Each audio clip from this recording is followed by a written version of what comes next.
pretty much like the title says, we'd actually gone live, and we were working on the HoBao Hyper MT Plus 2, and I had taken apart, you know, basically a portion of the front suspension, obviously, to get a hold or to get into the steering servo, saver, and slave portion of that unit. And when I had taken everything apart, one of the things that I didn't pay attention to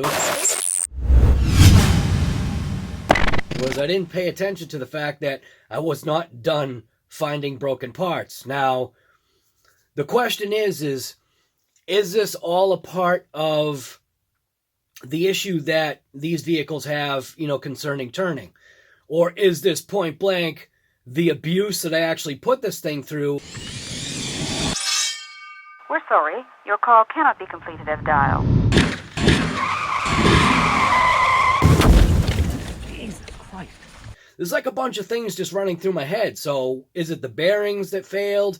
What actually failed? What caused this to break?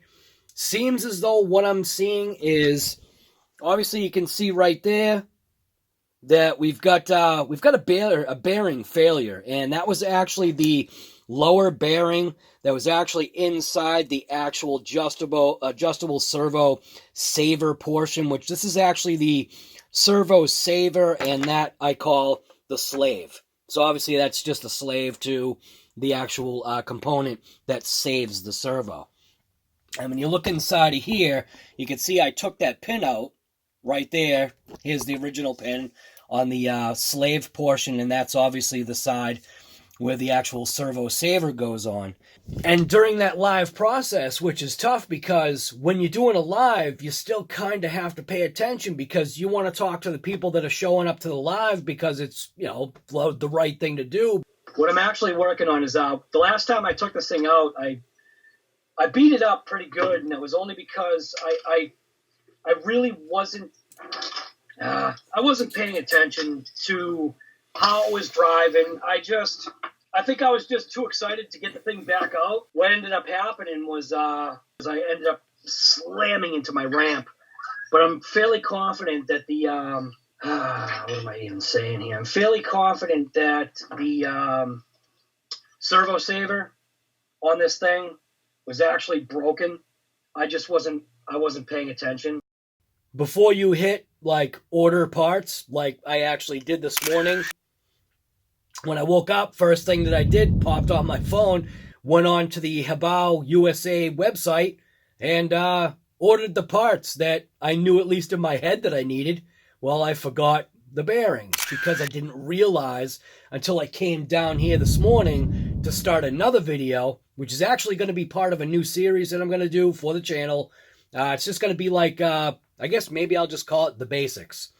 So on this HoBao Hyper MT Plus 2, this thing is actually an animal. It is built very well. There is a certain amount of maintenance that I neglect, and you pay the price, but then again, what was it?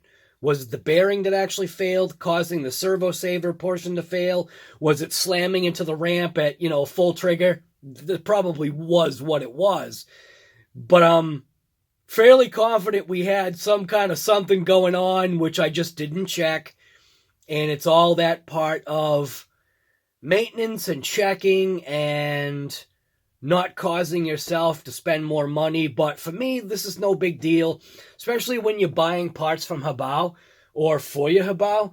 The parts are relatively inexpensive. Yeah, you do have to order above $200 worth of parts to get free shipping, but it's only $6 to ship basically whatever's under $200. So it doesn't really matter. It's no big deal.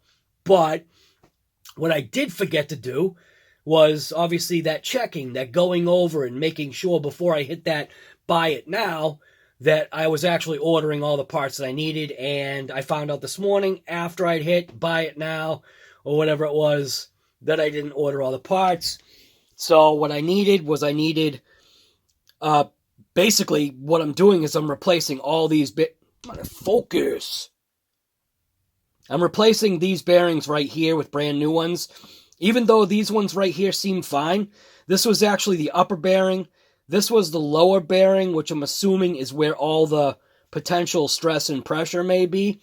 And it looks like what had happened was obviously the outer sheath or the outer core of the bearing fractured. So you can focus. So you actually see it right there. It actually fractured. So obviously it allowed, you know, that's all that's left for ball bearings. There was actually one that was actually stuck in dirt up in that upper corner there. So there were technically only two bearings left. You can see the cage. Everything's been blown apart. But I'm just going to replace the bearings. They are a 10 millimeter by 3 millimeter tall by 6 millimeter inner diameter of, you know, the bearings that you need actually for that servo. What I'll do is I'll put a link in the description because I ended up buying them on Amazon because I had already clicked order now, and to buy 4 bearings from them, it's like $10 and change.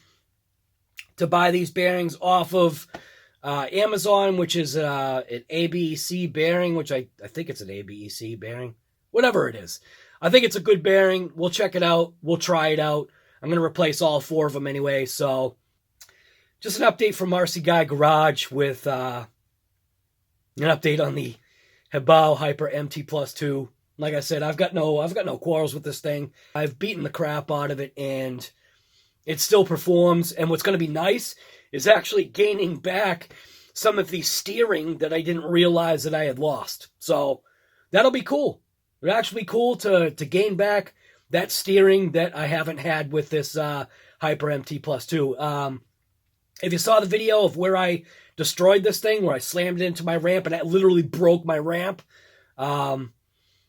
you'll see, like, the steering, at least for me, like, when I was steering it, it just was not steering right, but I was taking that as I just forgot how to drive the truck. Well, I think when in fact that wasn't really the case. So, yeah. So if you like videos like this from RC Guy Garage, you already know what to do. Thanks for watching this episode from RC Guy Garage. We'll see you later, like, real soon, because I'm going to be doing another video, like, right after I upload this one. We're going to dive into the Traxxas Max just for a quick second. And it actually doesn't have anything to do with the Wide Max kit that I actually do have for this vehicle, because what I do want to check is I wanted to check the center diff.